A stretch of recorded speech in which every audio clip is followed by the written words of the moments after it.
Alright guys, back here with another video, and this time we're going over one of my favorite archetypes of all time, TrapTrix. And I just love this archetype, and I'm glad I got a lot of support in the new structure deck, as most of you should know by now. Videos all over the place. I'm going to go over my list specifically. Before we get into that, shout out to the storefront.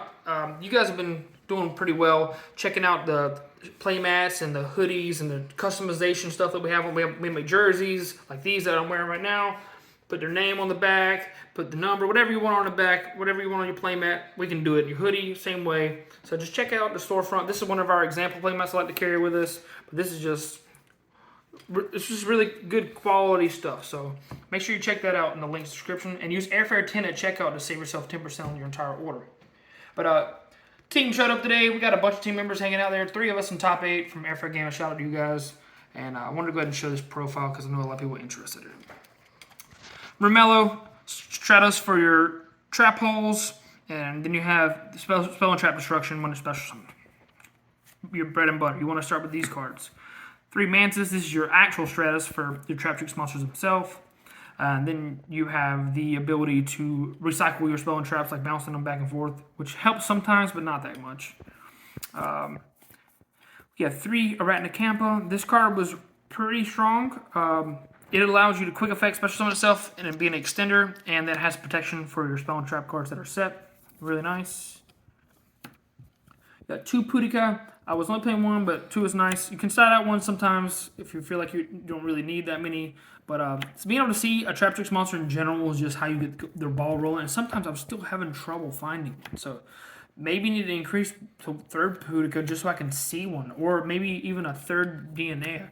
Because like these in the grind game are insane. And this is your normal summon, special summon, one from grave. When it's normal summon, this one can banish a monster, and then it gets to come back. You get to special summon one back. And this also has the ability to grab the field spell, which gives you extra normal summons. This also has an effect when the special summon, the DNA does, the reset a spell trap hole from your graveyard.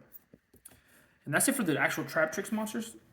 Playing quite a bit. We got 4, 7, 10, 13 is a lot for good, decent normal summons. So in theory, you should have no problem seeing them because a third of your deck is that card. Then you have 3 Parallel Exceed. This card was actually crazy. I was tempted to play 2, but I sided 1 out sometimes, so that gave me like a free target to side out. This card is just a free way to make Rafflesia before you go into your trap hole, Holotea play, to make the broken board with Redoer, which is the trap hole under the Redoer is just crazy.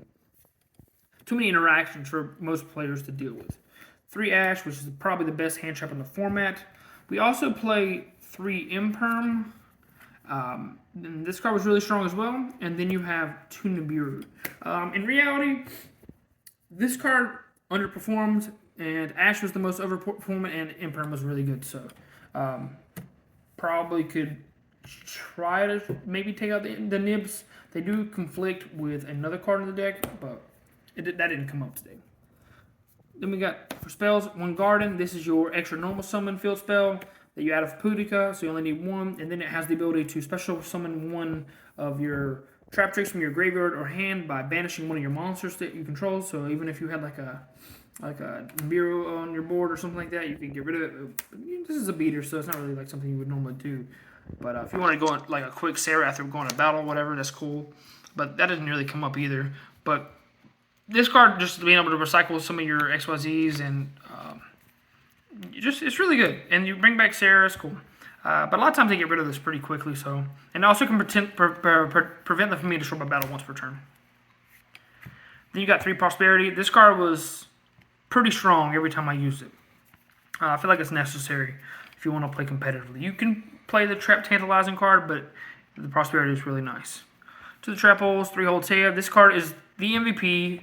It's a searchable Brigadine, which used to play, and it's better because you don't have to worry about using Imperm in your opponent's turn and then not having the ability to use your Shade Brigadine. So this is really strong. And also it has the ability to reborn your TrapTrix monsters. You have 2 Floodgate Trap Hole for Kashtira, 1 Bottomless for Fallen of Albaz, and this also just really good against the the branded deck in general. A lot of times there's something Albion, apparently Albion, and then like they'll just try to sacrifice it for the Lubellion, and you're like, no, just send that to the banish bomb, please. Then you have, and they're trying to play around this, but like this is just gonna hurt them worse. Then they have, this card is really good against that deck too. The Nightmare, special summon monster during that turn activates. You get to negate the effect and destroy it. Then the last two trap holes. This card was okay. It came up like once. The time space to shuffle back in stuff. Not the greatest, but then Gravedigger's just anti-Nibiru, which actually came up, so that was nice. Then 3 evenly. So this card kind of conflicts with Nibiru because your main deck can both, but you can. This is a trap card, so you can always discard it off of your Holotea, which is really nice. 40 card main deck. And then you got 3 Sarah for the extra. This card is too strong. It's your whole like game plan. When you activate a TrapTrix monster, use effect while it's on the board. That's not this one. You get to set a trap hole. When you activate a trap hole, you get special a TrapTrix from the deck, and then DNA will reset the trap holes. Really strong. One Kularia. This card was really great. Actually, really strong. I'm glad I played at least one of. You never need more than one, but it's really nice. And then for recycling stuff. And people try to think, they forget this card exists, so they try to play it a different way and like to clear stuff. And you're like, oh, I can just bring stuff back in during the end phase anyways. This is your OTK machine removal, as well as allows you to get all of your TrapTrix 1,000 attack, which is crazy. Then you got 1 Lingribo. In theory, this would have been really strong if somebody gave me an Ibly. You would get rid of the Ibly, or technically a parallel season can get rid of it too, if you feel like you need it against another trap deck, but not really the craziest thing. And then you get to use your parallel exceed under the material for this, so you go straight into a rank 4 like this, which is another way to start your starter like Myrmelios without even normal summoning. It's really strong. Also has the effect to attach materials when they're sent to when your opponent sends monsters to the graveyard or to the banish pile. And then we have 1 Alsa for the last link. This is just like bring back Fenrir, and it's just something generic you can bring. You can link with if they give you an Ibly. Then you have and Lemiris. This card's pretty cool, but don't use it in the mirror match. Shout out to the guy that gave me the Yellow Star at the tournament, and yeah, he's pretty cool. He has the same effect basically as the this card, but not as good because it has to be sent by one of your effects. Then one of the MVPs for Fleesia. Some people play 2 copies. I think 1 is fine. You shouldn't technically make the second one ever because you don't really need it. You should be making Redoer in this. If you have the opportunity to make 2, you should be making this with a trap. If you can do that, you should. This is just too good. Wing Blast, potentially draw a card, and it plays around evenly. Really strong.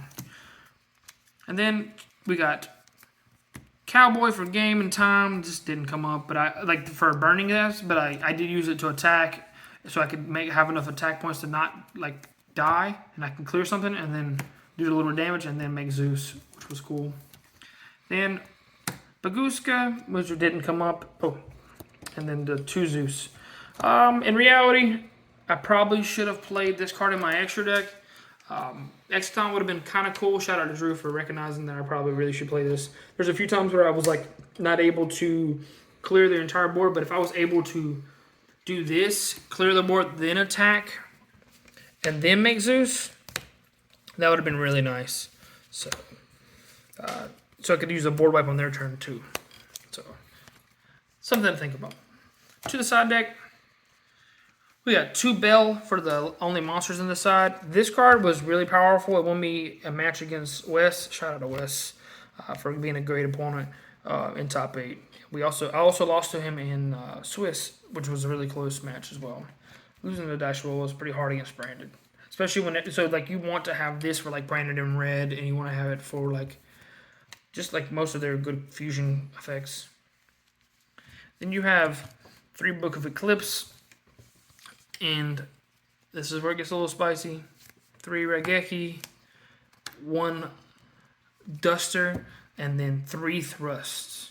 So, in theory, you should side in all of these against Kashira going second, along with you already have evenly, so that you can have a lot of good cards to combat their board. But I'm not sure in practice. I didn't play against any cashier, which is one of this deck's better matchups. But these also probably have other applications. If you play D-Barrier, which I could have, this can grab D-Barrier, but it's not that D-Barrier's not that good going second. This is when this card usually gets used.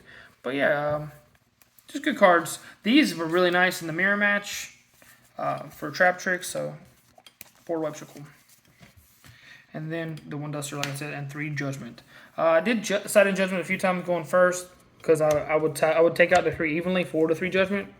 But yeah, that's it for the profile. Make sure you guys are smashing the like button, checking out the links in the description, and subscribing. See you guys in the next video. Deuces.